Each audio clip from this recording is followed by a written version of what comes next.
in particular the city of Aleppo. It's 9:01.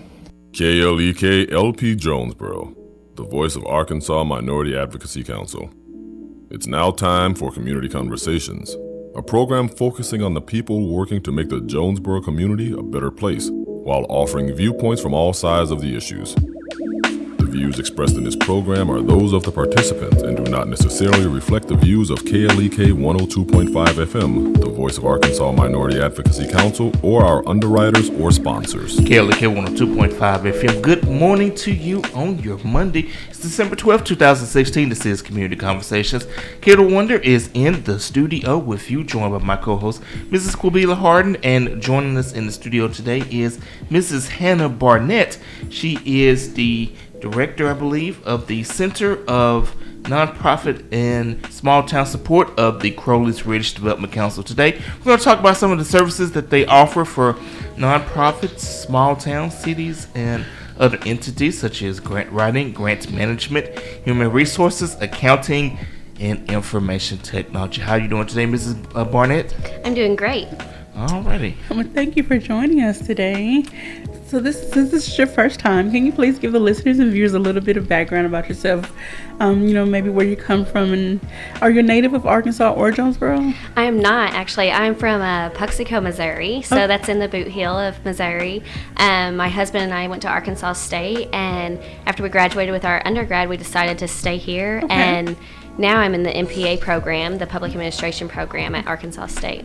Alrighty. So how long have you been working for CRDC? I started in October of 2016. Okay, so you're brand new to the... Yes. What did you do before this? Before this, I was working at the Delta Center for Economic Development at Arkansas State University. Okay, so have you always had an interest in helping small communities develop different programs, things that would help them grow economically? Yeah, I started out more on the business side of everything, thinking I wanted to go the business route, and then I got involved with the Delta Center for Economic Development as an intern, and I got exposed to helping nonprofits and small towns, and I just really loved that type of work, and so I transitioned to the public sector. Alrighty. So let's talk about the work you do in the services offered by the Center for Nonprofit and Small Town Support. Okay. So let's talk about, we're talking a little bit off air just to kind of get some background info concerning nonprofit services. And grant writing is a big thing. Yes. So everybody's trying to write a grant, but the people who have the money are trying to hold on tight and just really be... choosy about who they give their money to. Definitely. So let's talk about the grant writing process, advice you may give to some of your clients. Just break down, please, for us. Right. Okay. So grant writing is definitely an art for sure. What I do on my end is I always identify the grant for our clients, and then I do daily grant research. So I try to find the best grant for your organization, and then I will reach out to that foundation and say, here's my client, here's what they're going to do, and here's what their project is. How would that fit into what you guys are doing? Would that fit? And if they say, yeah, definitely that fits exactly what we're funding right now, I would advise for my client to go ahead and apply for that. And once they give me the go, then I begin writing that grant for them. And I need information from them, like their budgets, their 501c3 status, just different things like that is usually required. Their board of directors list. Okay. So there's extensive list of information that's required. Yes. From the agency just to even start the application process. Right. And then, once the application is submitted, do they get the approval to go ahead and write the proposal, or how does all of that work? Okay, so all grants are different. So some grants require a letter of intent first. Okay. And so, or letter of inquiry is sometimes called. And that is just for the funder to know a little bit more about your organization, just to give a little snapshot. And then sometimes they'll say, yeah, go ahead and apply more, continue on the application process. Or other times they'll say, well, that's not really what we're funding right now. Okay. And so if they say that, then we don't apply for that organization. We keep searching for more. Okay. Now, I know there are some agencies that, may be so desperate for money that they try to tweak their services or their activities or their programs just to fit what the grant fit the grant requirements. So what advice would you give to someone? They'll say, well, we don't actually quite offer this, but we might consider doing it, even though it doesn't fit totally into our model. Right. So on my end, I really try to identify that grant and identify the client's mission and say, and advise them, this really isn't fitting your mission, and I advise you not to apply for this because you're going to be chasing this money, and you're going to wear yourself even more thin. And our goal is to remove some of the hats from those nonprofit executive directors and help them fulfill their mission. Okay. And so I want them to be focusing on their mission. And so my part and my role is to find money that directly goes with their mission. All right. You're tuned in to Community Conversations on KLEK 102.5 FM. We're speaking with Ms. Hannah Barnett from CRDC, which is Crowley's Ridge Development Council, and she is representing the Center for Nonprofit and Small Town Support.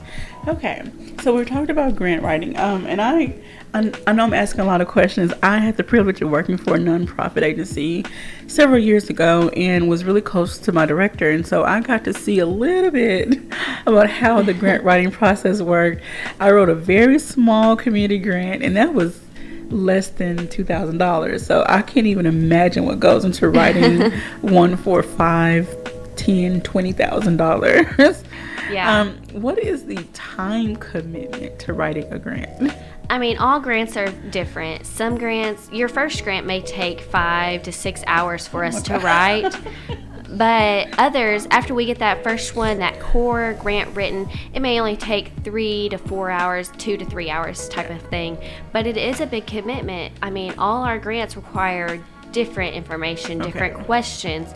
And so we really have to formulate a creative response to their questions that aligns directly with the mission of that organization. Does it almost feel like you're writing a doctorate thesis? Sometimes it does. Yes. Okay. Well, once you've written the grant, just say, by the grace of God, the agency is approved. And so let's get into the grant management aspect of it. Okay. This is a little different part of the grant. You've got the money. You've got your money. Now the funder wants to know, what did you do with my money? So if you gave somebody $1,000, you may say, hey, what did you do with my money? So that's what they're doing. They really just want to know, did you do what you told me you were going to do with my money? Okay, so you did. Now report that. So that means just telling about what you did. Here's what you spent on that. I told you guys that I was going to buy 5 dry erase boards, and I did buy 5 dry erase boards, and this is how we're using it, just like I told you I was going to use it. And so it just really builds that great relationship with that funder, and so that you become a more trustworthy organization. Okay, so basically you also help the agency become more accountable for their spending. Because sometimes some agencies will say, okay, well, we have this petty cash.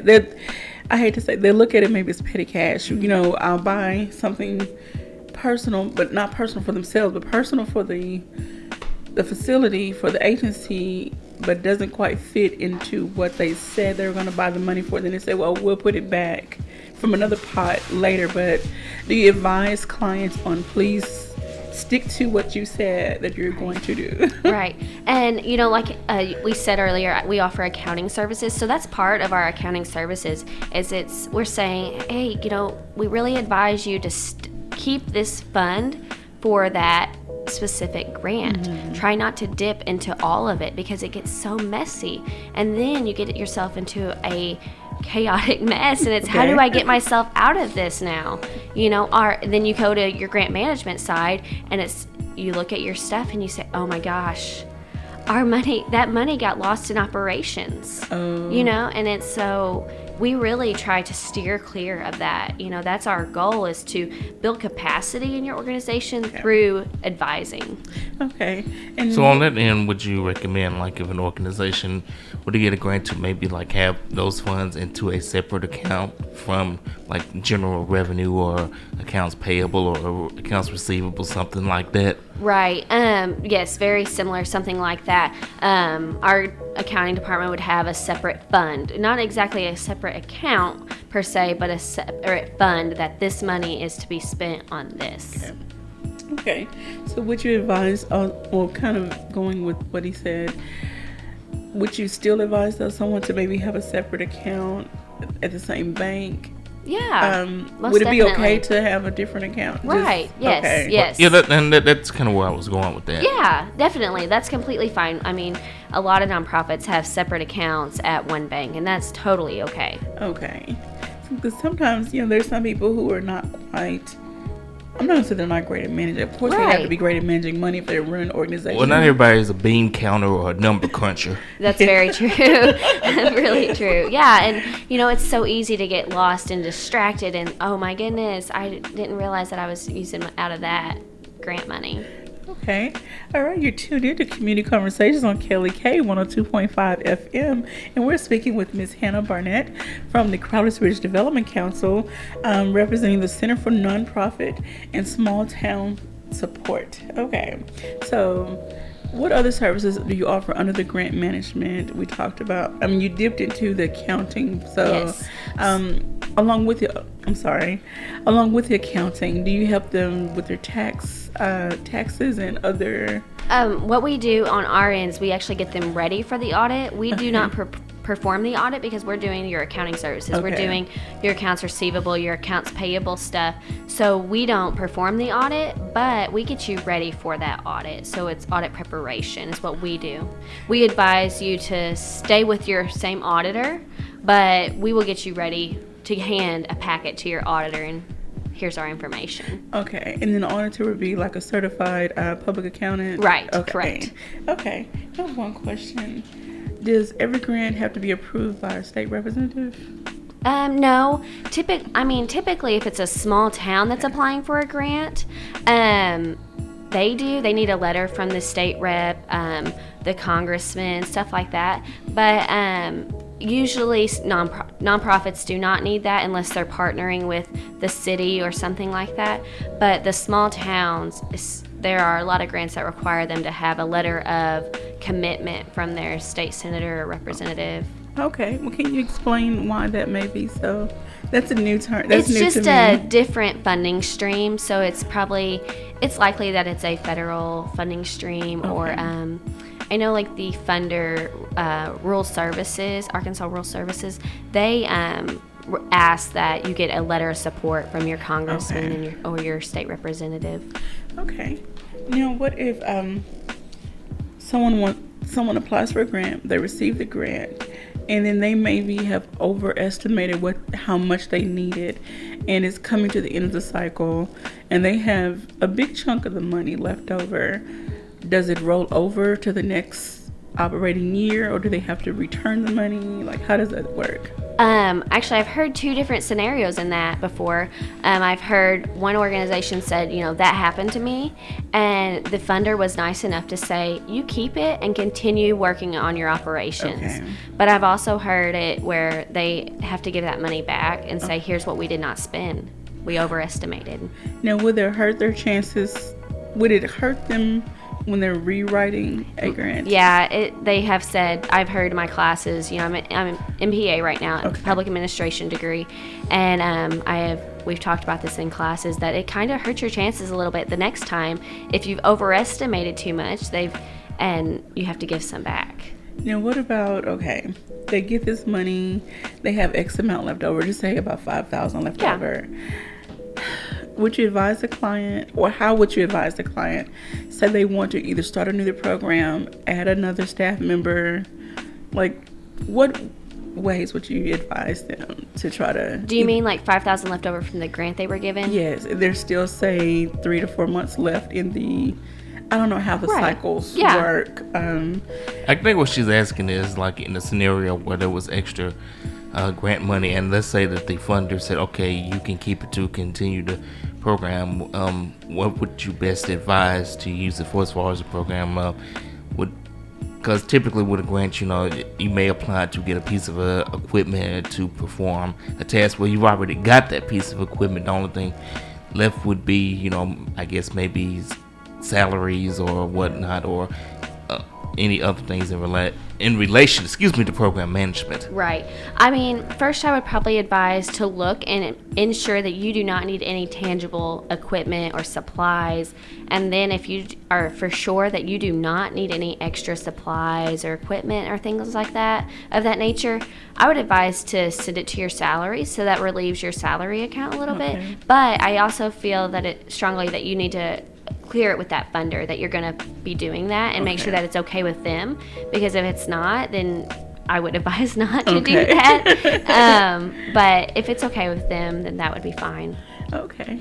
Once again, we are speaking with Mrs. Hannah Barnett. She is with the Craighead County, where did I get that from? Crowley's Ridge Development Council, Center for Nonprofit and Small Town Support. If you have a question for Mrs. Barnett, the phone lines are open at 870-277-1080. Once again, that phone number is 870-277-1080. We're also streaming live on our Facebook and our YouTube. Mrs. Barnett, I want to kind of back up a little bit and ask about the role of in-kind support as regards to the grant writing process, because that is something that you typically see on a grant writing application. They want to know like how much in-kind support that you have, because at the volunteer gala, I believe Mayor Perrin said that a volunteer hour equals a paid salary of $23 and some change per hour. Right. Yeah, so it's a lot. Some grants do require that you have in-kind support, which is great. I feel like it shows that the organization has some skin in the game, for like a better term. But volunteers is a great way to have in-kind support. Some grants allow you. I've had clients for like my small towns that have applied, and their in-kind support was the land that they were going to be building on. And so all grants are different in what they allow you to use as in-kind support. Some would say, no, you're not allowed to use the land, the value of the land, as in-kind support. But others welcome that. They're completely fine with that. But you can definitely use volunteer hours for that. And so I encourage you to really build up your volunteer base, because it really looks great to a funder that you are dedicating funds and resources to this project as well. Okay. Alrighty, so I don't want us to run out of too much time, even though we still have 3 minutes left, but I do want you to really explain your human resources services that you offer to different businesses or nonprofits specifically. Okay, so our HR function, or our service for HR, is really the payroll. Okay. So now the executive director sitting in the offices and doing all the other back office work, they don't have to figure out their payroll. We have our HR department that is willing to do your payroll for you, stress-free on your end. We just ask that you give us your employees and the hours they worked that given pay period, and we will do all your payroll for you. That is wonderful. And so you handle also the direct deposit, if they offer direct deposit, or paper check, or however the client gets. Okay, that is wonderful. So this would be for organizations that either cannot afford to hire, say, a payroll person. Right, yeah. So the point of our center is to have these nonprofits in small towns share a service. It's much more expensive for a nonprofit in a small town to have a HR person on staff, a grant writer on staff. Now they're sharing that service with many other nonprofits and many other small towns. And so they don't have to have that person in-house where they're using office space, office indirect services, just different things like that. It's way more cost efficient for them. And would that also extend to your grant writing and management as well? Let's say that a single nonprofit could afford the fees, but could two nonprofits team up and split it amongst themselves? That's not something we've ran across yet. So that would definitely have to be something me and our executive director talked through. Okay. Have you entertained the idea of, say, a larger business, a for-profit business, sponsoring a nonprofit to handle, like, we won't discuss the fees right now, but a for-profit business sponsoring a nonprofit just to cover some of their fees? Yeah, I mean, I think that's a really great idea. I had not even thought about that, and I think that would be a great idea for our nonprofits. But I I think that would be definitely really a great partnership, even when applying for the grant, of showing that you've partnered with a for-profit business to cover these fees. And this would look good for the for-profit business. Most definitely. You know, so they can show that their charitable work, like we support this organization. Right. So maybe to help them get more hands-on with the nonprofit and be more active in their community. Yeah, I love it. I think it's a great way to be more active in your community. Alrighty. So you're tuned in to Community Conversations on KLEK 102.5 FM. We're speaking with Ms. Hannah Barnett from Crowder's Ridge Development Council and the Center for Nonprofit and Small Town Support. We're going to get ready for a quick break, but when we come back, we have more to discuss. So please stay tuned to 102.5 FM.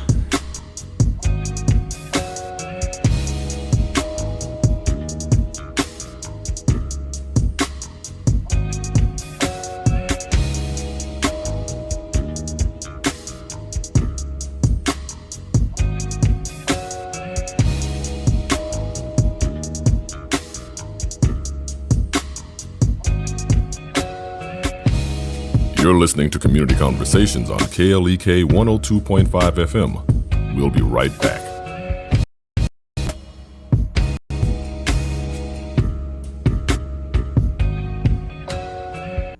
Feeling overwhelmed? I'm Mark Merrill with today's Family Minute. If you're feeling overwhelmed by the pressures and busyness of life, you're not alone. And if you aren't careful, those things can lead you to a searing desert where joy evaporates. But solitude and silence are an oasis that can help you gain perspective in at least 5 ways. First, solitude and silence can make you feel helpless and help you realize you're not in control of so many things in life. And when you realize that, a sense of freedom comes with it. Second, solitude and silence force you to address issues you'd rather avoid. And when the root cause of many of your problems becomes clear, then they can be clearly addressed. For more on the importance of solitude and silence, go to my blog at markmerrill.com. Remember, your family first. Family Minute is made possible by the Kappa Nu Omega chapter of Alpha Kappa Alpha Sorority Incorporated, a nonprofit organization committed to service to all mankind. Kappa Nu Omega Alpha Kappa Alpha on Facebook. Blues live for 5 at Legends 1025. Only $5 admission. Saturday, December 17th, 8 o'clock p.m. Featuring from Dallas, Texas, Lerone Powers. What's the name of that thing? Could only last night. Lerone Powers. And is the mother, but don't take your cow. You're gonna have to pay the cost. Performing all of his hits. Ain't nothing but a party. Jumping like a hole in the wall. Lerone Powers. Don't miss it. Blues live for 5 at Legends 1025. Saturday, December 17th, 8 o'clock p.m. Only $5 admission. This event is a KLEK fundraiser. Do you like the music you hear on KLEK 102.5 FM? Do you like the educational programming that we provide? Do you like the service we provide to the community? Do you like having a station to finally call your own that represents you? If so, please stop by or call any of our underwriters or sponsors that you hear on KLEK and tell them thank you for their support. The support of our underwriters and sponsors is vital for us to stay on the air. So be sure to let them know that you thank them for their support. New St. John Missionary Baptist Church, 308 North Main Street in Jonesboro, is under the direction of Reverend Ted T. Taylor Sr. Worship services are Sundays at 11 o'clock a.m., Sunday school is on Sundays at 9:30 a.m., prayer service is Wednesday nights at 6:30, and Bible class is on Wednesday nights at 7 o'clock p.m. New St. John also has the Men of Standards Ministries, Outreach Ministry, Choir, Youth Ministry, Dance Ministry, and Missionary Society. www.newstjohn.org. New St. John Missionary Baptist Church on Facebook, 870-932-6915. And now back to Community Conversations on KLEK 102.5 FM.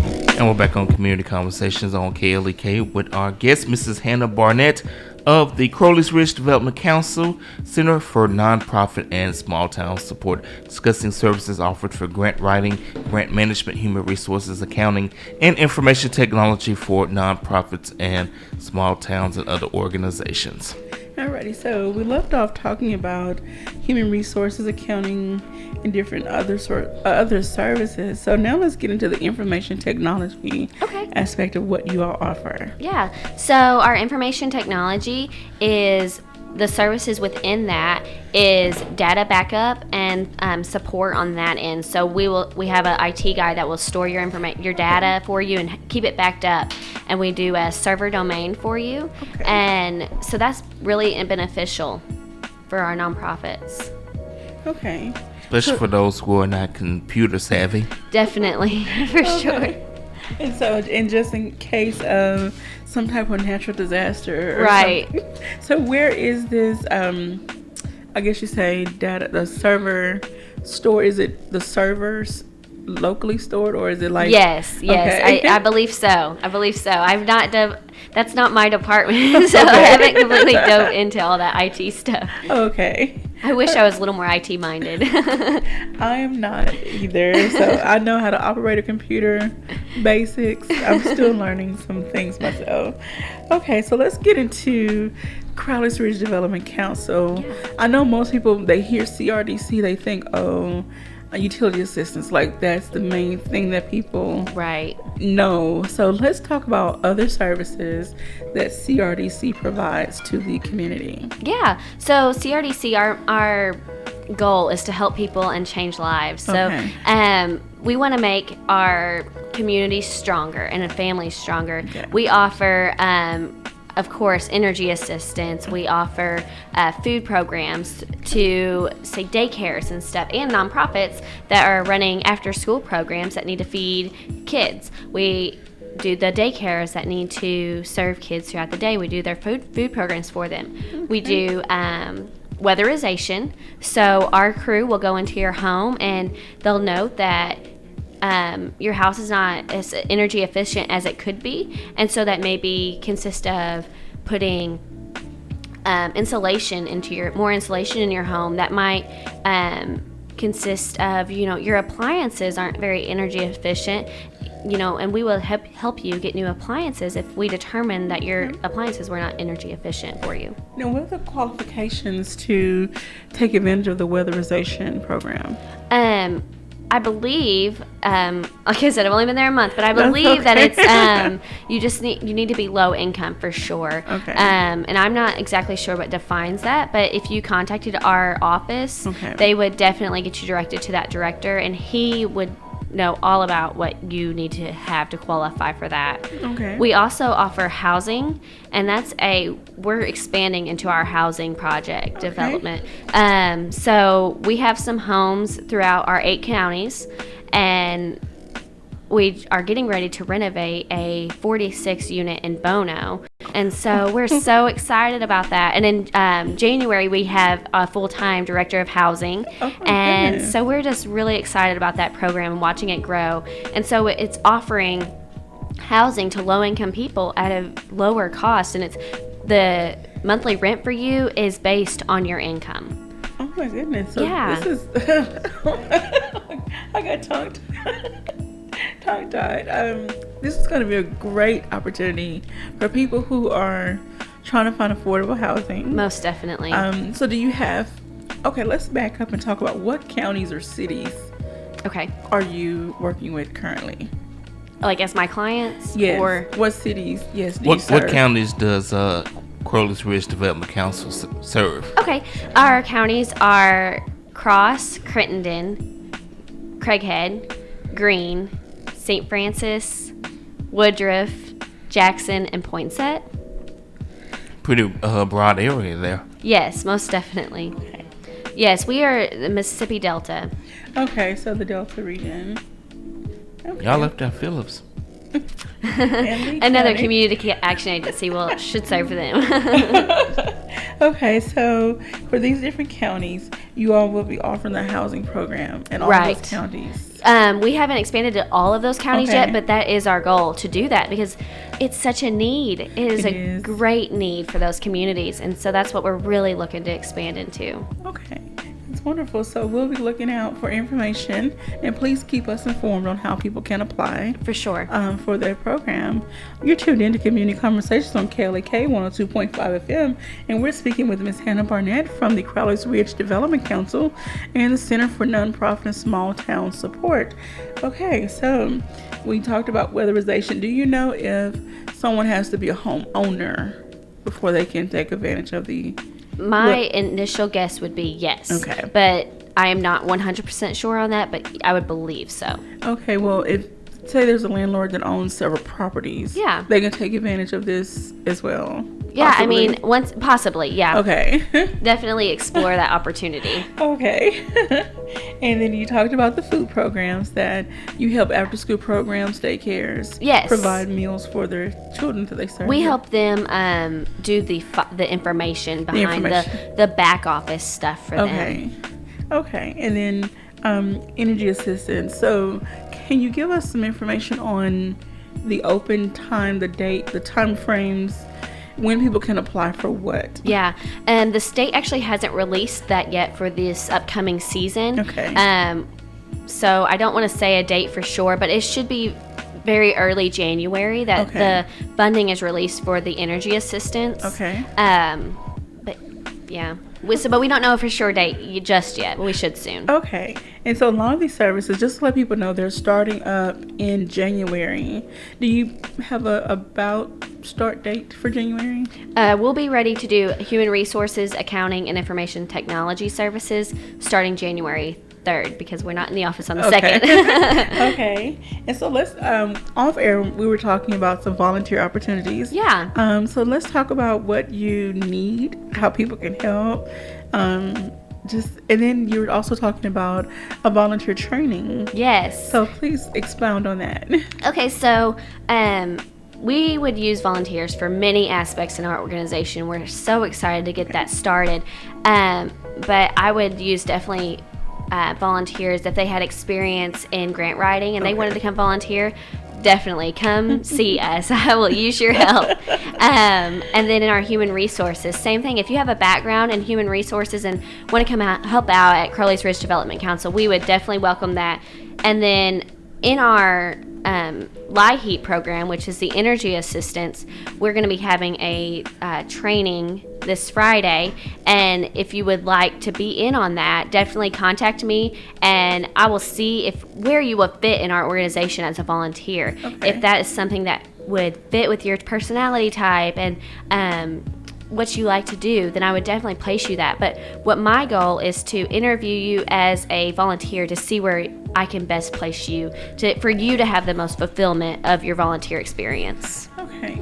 And the LIHEAP program, that has been a program I know that we've had as part of our community calendar rotation for people who needed that utility assistance. So once they get the information on when that program is going to start back up, we will definitely put it back in the community calendar so that the listeners can be informed. Once again, we are speaking with Mrs. Hannah Barnett, Program Coordinator of the Crowley's Ridge Development Council, Center for Nonprofit and Small Town Support.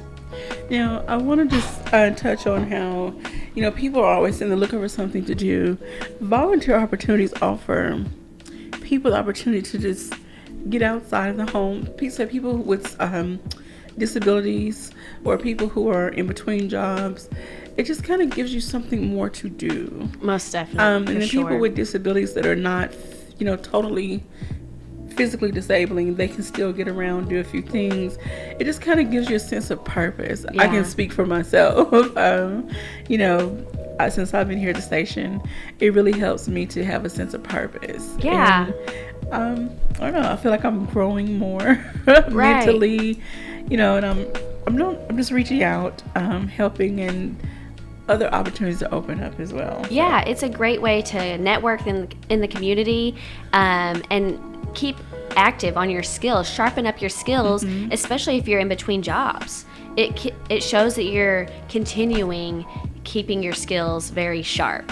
And then for those that are retired, they just want to stay busy, do something, get out of the house.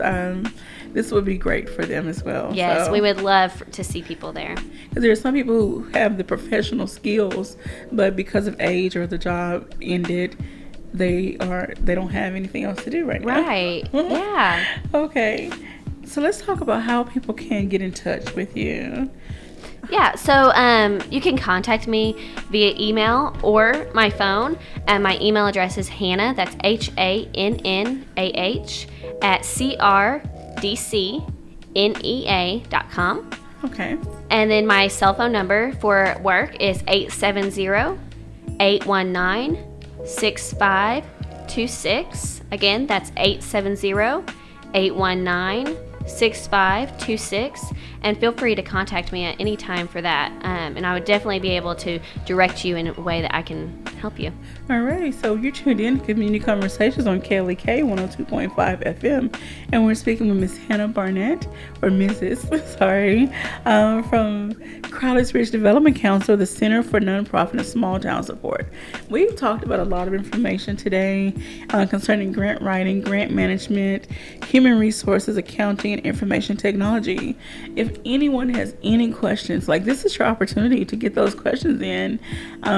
If you are a nonprofit that is still, in the beginning stages, or say you're already operational and you just need a little extra support, a little extra help, please contact Miss Hannah, and she can give you some.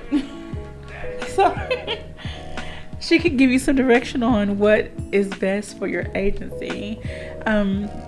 We did talk. I want to just go back and just, reiterate some information that you gave out when we're talking about the grant writing, how agencies should definitely only seek money that's going to benefit them and their model and what they do.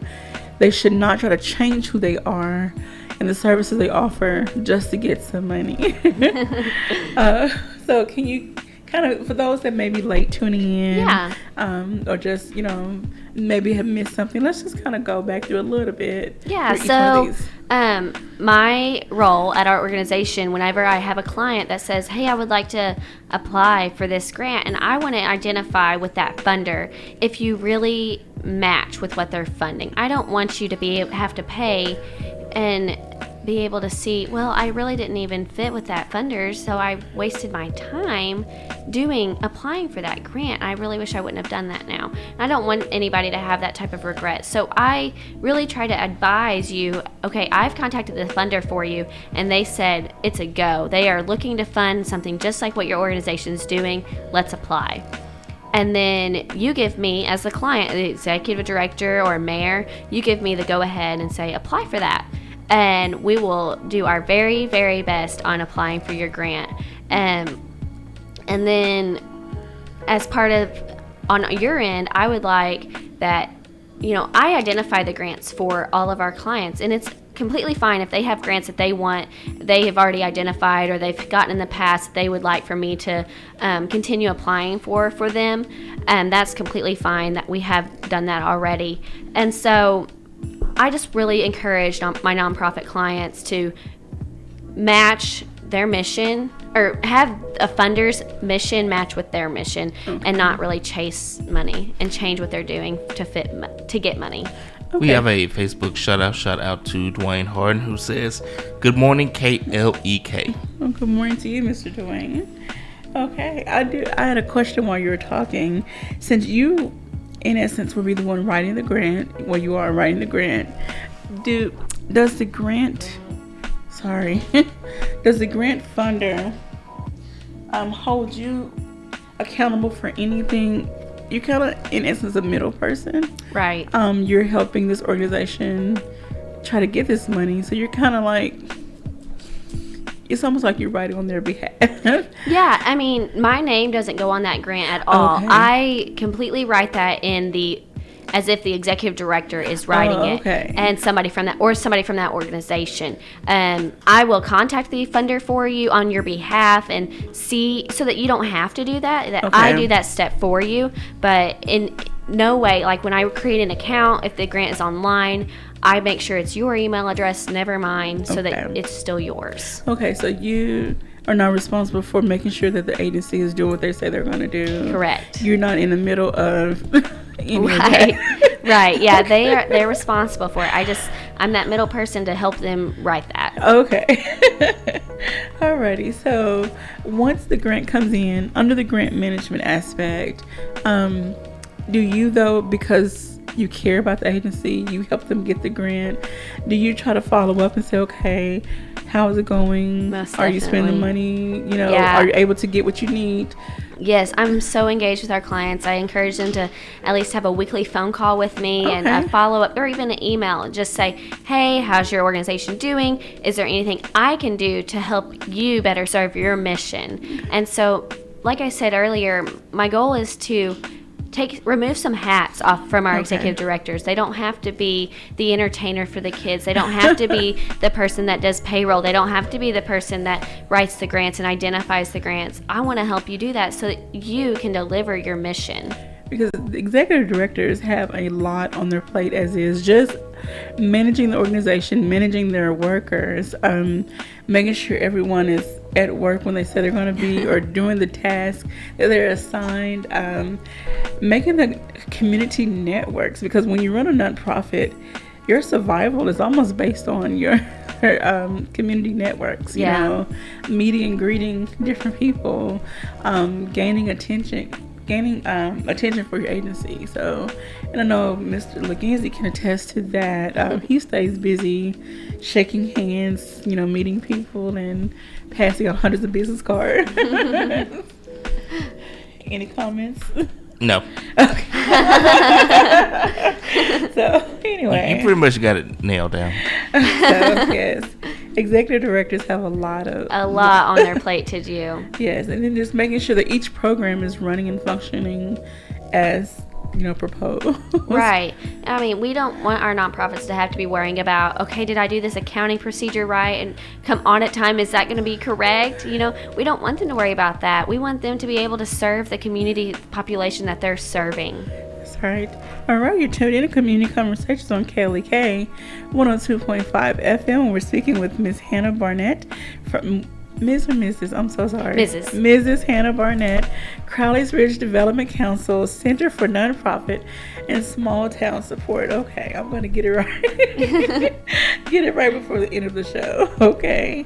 And then we talked about the grant writing, grant management. You offer the accounting services, human resources, because again, like you said, you're just trying to take some of the weight off the executive director, off the employees, and allow them a little breathing room to operate their agency as smoothly as possible. Right. Because also, when you have an organization, if you're not able to be stressless when you're running your organization, you're going to drop the ball somewhere. You're going to miss out on providing those services that you say you want to provide to the community or to the other clients that you serve. So this will help ease the stress of just operating day-to-day operations. Right, definitely. Yeah, we want you to be able to really directly serve the population that you said you're going to serve. And we want to help you make the community stronger. We serve 8 counties at Crowley's Ridge Development Council, and our goal is to make those communities stronger, which in essence makes the family stronger. Okay. And so that's what we want you to be able to do in your nonprofit organization, is to make your community population stronger. Okay. And there's so many organizations just right here in Jonesboro. I was looking through the United Way's reference. I'm sorry, I don't know what it's called exactly. They have a booklet. You can either print off online or go by their office and pick it up, directory. And there are a lot of nonprofit organizations, and they could all use some help. And it's like, many people don't know about them because they're not able to make those face-to-face contacts because they're so busy running their operation, but they're busy doing stuff that if they had your services, it might free them up to then make those face-to-face personal interactions with others outside in the community. Right, and gain community awareness of, there may be community members that need their services. Yes. And if they're too busy in the office, they're not going to be able to make that community connection and find that they may be able to serve more people. I would love to see, I know that there's some event that's put on early in the year, but I would love to see some type of expo for nonprofit. Yes, yes. All right, we're going to get ready to go to a quick break. You're tuning in to Community Conversations. Please stay tuned. Do not go away. We have a few moments left in our last segment. We're going to follow up with Ms. Hannah Barnett and touch on any information we did not cover. You listen to KLEK 102.5 FM.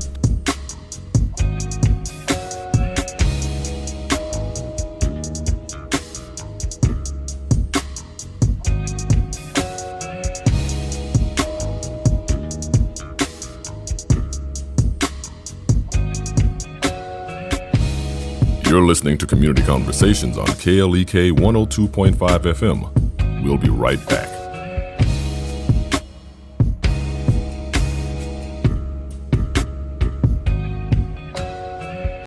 We're back with Money Matters. I'm Alfred Edmond Jr. Scam artists routinely pose as tax preparers during tax time, luring victims in by promising large federal tax refunds or refunds that people never dreamed they were due in the first place. Scammers prey on people who don't have a filing requirement, such as low-income individuals or the elderly. They also prey on non-English speakers who may or may not have a filing requirement. Their goal is to dupe you into making claims for fictitious rebates, benefits, or tax credits, while charging or even overcharging you for the bad advice. Or worse, they file a false return in your name. You may never know that a refund was ever paid. If you have a filing requirement and are due a refund, scammers get you by promising inflated refunds based on fictitious Social Security benefits and false claims for education credits, the Earned Income Tax Credit, or the American Opportunity Tax Credit, among others. I'm Alfred Edmond Jr. for Money Matters, a product of American Urban Radio Networks.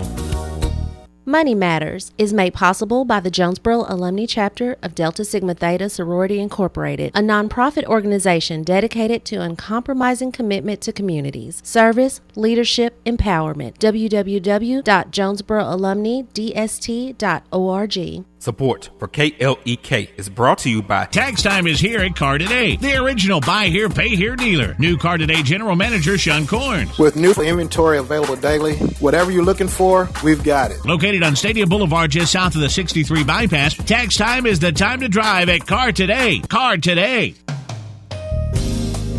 Experience the joy with Bishop Adrian R. Rogers of Fullness of Joy Church, 3307 Ray Street, Jonesboro, Arkansas, 72401.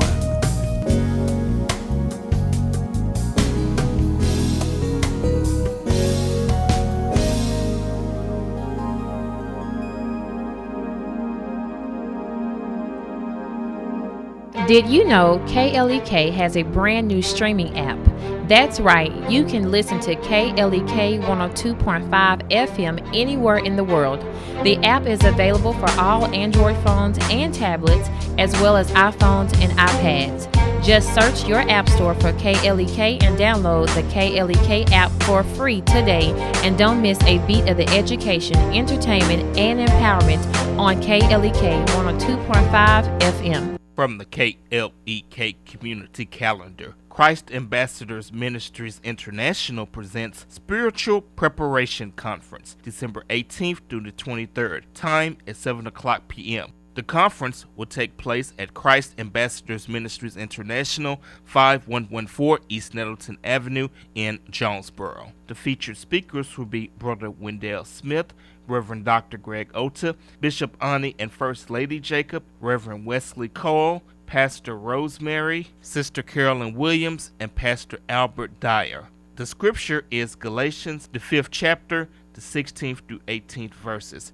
More information is available via Bishop Ani Jacob, phone number 870-623-4013. And now back to Community Conversations on KLEK 102.5 FM. And we're back on Community Conversations on KLEK with our guest, Mrs. Hannah Barnett. She is the director of the Crowley's Ridge Development Council Center for Nonprofit and Small Town Support. Alrighty, so thank you, Ms. Hannah, for joining us today. And we've gone over a lot of information. I really hope that people have gotten something out of this interview, and I hope we get to see more of you down the line as the programs develop. I would love to follow up with how it's going with the agencies that you're serving, and definitely want to follow back up on this housing program. I think that is wonderful. Yes, we do have other services in town available, like HUD. Right. And then some of these apartment complexes offer their own in-house income-based, rent, but we can never have too much support for affordable housing. Yeah. There are a lot of families who are just starting out, and they just want to find something nice to really build their family on. So, and not everyone can afford to pay a rent that's, $700-800 rent for a 3-bedroom place. So how can people ever get ahead if they're always behind the curve? Right. Yeah. So. And then you offer your utility assistance, and like she said, they're having a volunteer training this Friday, which is December 16th. Yes. And what time is the training? It's from 9 to 11. December 16th from 9 to 11. And that specifically is for our energy assistance program. So it'll be on how to take applications and stuff of that nature. But I encourage you to contact me, and I will definitely place you where you best fit in our organization as a volunteer. Okay, and then this is going to be at the center. What is the address to the center? 2401 Okay. Fox Meadow Lane. Okay, so for those of you who may not know, the Crowley's Ridge Development Council, like she said, it's located 2401 Fox Meadow Lane. If you go down, you can go down Caraway or Stadium. Yes. And Fox Meadow Lane runs basically in between both of those. Right. And then you can't miss the building because it's kind of sitting by itself. Right, and it's right beside Fox Meadow Nettleton, the elementary school or primary school. Okay. And we're in a blue building. Oh, in a blue building. Okay. Well, there you go. So you can't miss it. And that is this Friday, December 16th from 9 to 11. If you're interested in volunteering with the Crowley's Ridge Development Council to help with the utility assistance program once it gets back started. And then if you're just interested, if you're interested in any other volunteer opportunities, please contact the agency. Let's see. Is the phone number to the building 870-802-7100? Yes, ma'am. Okay, so 870-802-7100 is the number to CRDC if you're interested in any of their other services, volunteering, or just want to inquire about some of their other programs. Is there anything else that we didn't touch on? I was looking at your page on Facebook, the CRDC page, and I see that different mayors from different towns and different other city officials were doing Christmas trees and just visiting different residents. We're so excited about that. So we just had that on last Monday. Our agency bought 8 Christmas trees for one in each county. Oh, wow. We drew a family from our Assurance 16 program, and we drew one family from every county. The judges came in and they decorated their trees on their own, and we had a little contest, you could say. The winner gets bragging rights is all they get. But we had our judge from Jackson County, I believe, is the one that won. And then our second place was Poinsett County. Okay. And so we're just really excited about that. They delivered the trees last week, and we were so excited to be able to help families get a Christmas tree. So our NEAT program, our transportation program. Oh, I'm sorry. Yeah. We still have a little more time, so let's talk about that NEAT program. I'm so sorry. Oh, no problem. Our transportation program provides transportation in our 8 counties, and all you need to do is contact our agency, and we will get you set up with the person over transportation to get you to anywhere you need to go. Okay. Do you have to have Medicaid, Medicare, or you? No, ma'am. You pay per You pay. ride? Yes. Okay. That is wonderful. Okay. I know someone I just passed this information on to. Okay, so as you can see, the Crowley's Ridge Development Council does a variety of things. And just like you said, they were helping give Christmas trees to people who may not normally be able to afford one. And you don't realize how just the simplest gesture can really make someone's day. having a Christmas tree can bring so much joy to a family, right? To the children. It's just a symbol of hope and love. I don't know what Christmas means to everyone else, but hope, love, peace, joy, all those good things. So, do you plan on doing this every year? We would love to be able to do this every year. It was so fun getting all those judges together and decorating these trees. It was so fun. Wow. So is it the county judges? Yes, one from each county. Okay, so that means Mr. Ed Hill is Ed Hill? Yes, Ed Hill. He had a tree. Okay. Wow. I would love to have seen him decorate. We had him on the show earlier during the campaign season. Alrighty, so if anyone would like any more information concerning the NEAT program, energy assistance, and any of the other programs that CRD has to offer, please call their office at 870-802-7100. And if you would like to reach Miss Hannah Barnett, Mrs. Hannah, you can reach her at 870-819-6526. We will make sure to have her information posted, or you can go to their Facebook page, CRDC on Facebook, and message them from there. So, Ms. Hannah, I can't thank you enough for joining us today. Thank you for having me on Community Conversations. Any final words, Mr. Cato Wonder? And we just want to thank Mrs. Barnett for stopping by the studio and talking about the various services that are offered. Information technology. According to their flyer, they're all about stronger nonprofit support, helping people, communities, families, and change. So once again, thank you to Mrs. Barnett for stopping by the studio. As always, may you guys have a great and blessed day, and we will see you tomorrow. This is KLEK 102.5 FM.